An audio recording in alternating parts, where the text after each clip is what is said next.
So let's look at an example. The function I want to consider is e to the negative 3x divided by the square root of 1 plus x. And you actually just computed the linear approximation of this function directly for values of x near 0. But what I want to show you is that we can actually find the linear approximation of this product by taking a product of linear approximations. So first, let's start by rewriting this. This is equal to e to the negative 3x times the quantity 1 plus x to the negative 1/2 power. So let's start by finding the linear approximation of each term. E to the negative 3x is going to be the same as the linear approximation of e to the u, where u is equal to negative 3x. Note that this is a valid substitution because as x approaches 0, negative 3x, or u, also approaches 0.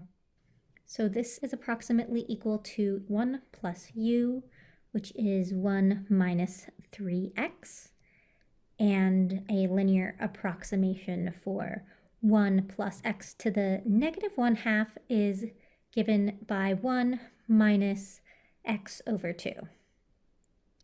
So to find the linear approximation of this product, we are going to take the product of the linear approximations. Multiplying out term by term, I get 1 minus 1/2 x minus 3x plus 3/2 x squared. And I'm going to kill this x squared term, and I'm left with 1 minus 7/2 x. And hopefully this agrees with the linear approximation that you computed directly before this video. So why am I killing off this quadratic term? There are two reasons. One is that it's negligible. I'm taking this approximation for values of x near 0. So if x is on the order of 1/100th, then this term x squared is on the order of 1/10,000th, so it's very, very small.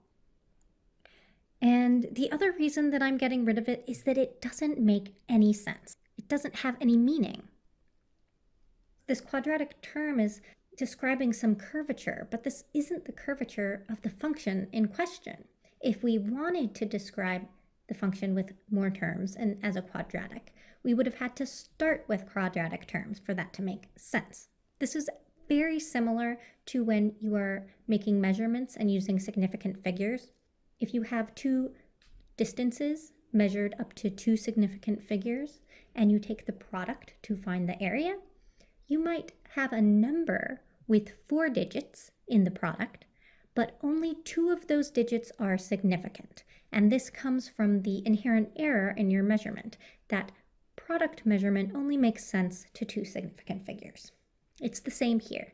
When I take a product of 2 linear approximations, I can stop as soon as I have all of the linear terms. Any terms beyond that are just going to be junk terms, and they're not going to have any sensible meaning to the function that we started with.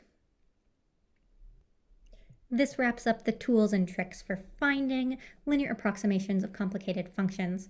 I'm going to let you get some practice, and then we're going to do another example and see how to think about measurement error when we're doing computations.